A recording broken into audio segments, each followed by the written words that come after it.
మీ దీవెనలతో ప్రజా ప్రభుత్వం తెలంగాణ రాష్ట్రంలో వచ్చి 2 సంవత్సరాల 3 నెలలు పూర్తిగా వస్తుంది. మీరు తెచ్చుకున్న ఈ ప్రభుత్వం పేదవాడి కన్న కలలు గౌరవ ముఖ్యమంత్రి రేవంత్ రెడ్డి గారి నాయకత్వంలో పేదవాడికి అందిస్తున్నాం కాబట్టే అసెంబ్లీ ఎన్నికల తర్వాత రాష్ట్ర వ్యాప్తంగా ఏ ఎన్నికలు జరిగినా వార్ వన్ సైడ్ అనే విధంగా అది పార్లమెంట్ ఎన్నికలు కావచ్చు, గ్రామ పంచాయతీ ఎన్నికలు కావచ్చు, అసెంబ్లీ బై ఎన్నికలు కావచ్చు, నిన్న కాక మొన్న జరిగిన మున్సిపల్ ఎన్నికలు కావచ్చు, అది పట్టణ ప్రాంతం కావచ్చు, గ్రామీణ ప్రాంతం కావచ్చు, ప్రతి పేదవాడు తెలంగాణ రాష్ట్రంలో ఉండే ప్రతి ఓటరు ఈనాడు మన ప్రభుత్వాన్ని దీవించడానికి ఒక్కటే కారణం. చెప్పిన ప్రతి మాటని పేదవాడికి అందిస్తూ పేదవాడి సంక్షేమం కోసం నిరంతరం గౌరవ ముఖ్యమంత్రి రేవంత్ రెడ్డి గారి నాయకత్వంలోని మన ప్రభుత్వం పేదవాడికి అండగా ఉంటూ చెప్పిన ప్రతి కార్యక్రమాన్ని పేదవాడికి ఇస్తూ ఈనాడు ఈ ప్రభుత్వం ముందుకు నడుస్తుందన్న సంగతి మనకి తెలియంది కాదు.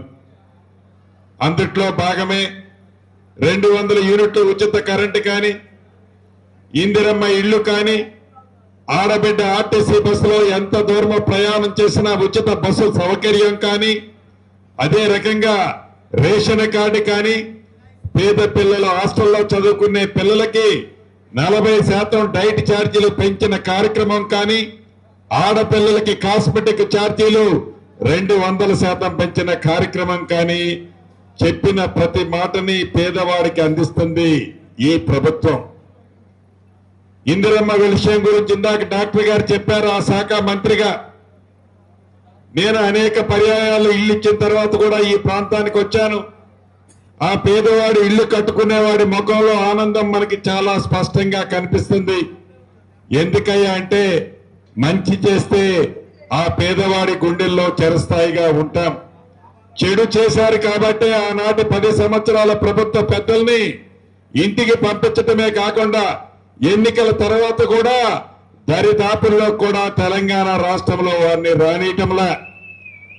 అది వారు దృష్టిలో పెట్టుకొని ఆ కచ్చని మనసులో పెట్టుకొని పేదవాడు దీవెనలు మాకు రావటం లేదనే కసిని పెట్టుకొని ఒళ్ళంతా విషముతో ఎక్కడికి పోయినా విషాన్ని చిమ్ముతూ ఈ ప్రభుత్వాన్ని బదనాం చేసే కార్యక్రమం గౌరవ ముఖ్యమంత్రి రేవంత్ రెడ్డి గారిని ఆ సందర్భంగా నోటికి పట్టని భాషతో మాట్లాడే కార్యక్రమం, పేదవాడికి చేస్తున్న సంక్షేమాన్ని తప్పబట్టే కార్యక్రమాన్ని ఆనాటి 10 సంవత్సరాల పెద్దలు ఎలా చేస్తున్నారో మనకి స్పష్టంగా కనిపిస్తుంది.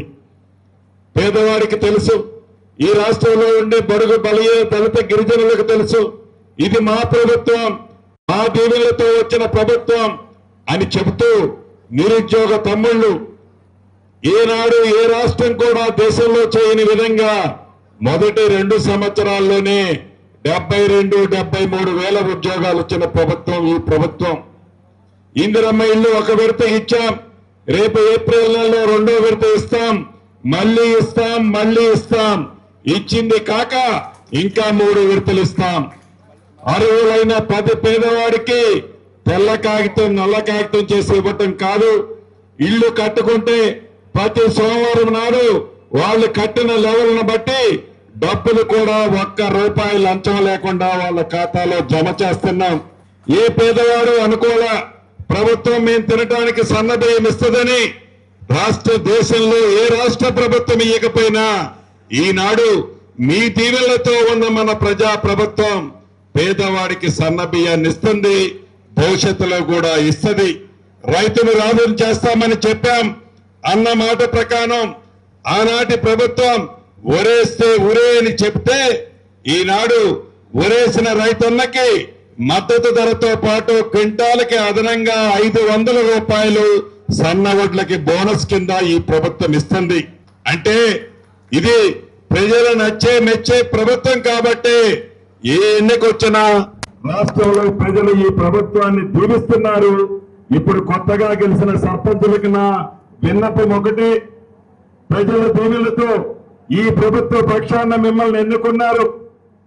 ఏవైతే సంక్షేమ కార్యక్రమాలు, ఏవైతే అభివృద్ధి కార్యక్రమాలు మీ గ్రామ పంచాయతీలకు ఈ ప్రభుత్వం ద్వారా వస్తున్నాయో మంచి పేరు తెచ్చుకోండి, మంచి అభివృద్ధిని చేయండి. సర్పంచ్ అంటే ఎలా ఉండాలి అనే విధంగా అద్భుతమైన కార్యక్రమాలు మీ గ్రామాల్లో చేయండి. ప్రభుత్వం మీకు అండగా ఉంది. ప్రభుత్వం అన్ని విధాలుగా మీకు సాయం చేస్తుందని కూడా ఈ వేదిక ద్వారా మీకు తెలుపుతూ, ముఖ్యంగా నా తోబుట్టులైన ఆడబిడ్డలు పాలన మీ దగ్గరే ఉంచుకోండి. మా అన్న చేతికి ఇవ్వకండి. పరిపాలన చేసేది మీరు. మంచి పరిపాలన గ్రామాల్లో అందిస్తారని పూర్తి నమ్మకము, విశ్వాసంతో మరొక్కసారి మీకు అభినందనలు, కృతజ్ఞతలు తెలుపుతూ, ఇప్పుడే హాస్పిటల్ 30 బెడ్ల హాస్పిటల్ కూడా శంకుస్థాపన చేసి వచ్చాం. డయాలసిస్ సెంటర్ను పెట్టాం. అత్యంత అధునాతన పరికరాలన్నీ కొన్నాం. ఇక్కడ చర్లలో ఈనాడు ఇప్పుడే నేను అడిగిపోతే డాక్టర్లు చూపిస్తున్నారు. 7 నెలలు నిండని నా తోబట్టు ప్రసవిస్తే 2 కవాళ్లతో వాళ్ళని చనిపోయే పరిస్థితి ఉంటే ఈనాడు చర్ల హాస్పిటల్లో కూడా అటువంటి పిల్లల్ని కాపాడిన ప్రభుత్వం, మంచి వైద్యాన్ని ఇస్తున్న ప్రభుత్వం మన ప్రభుత్వం.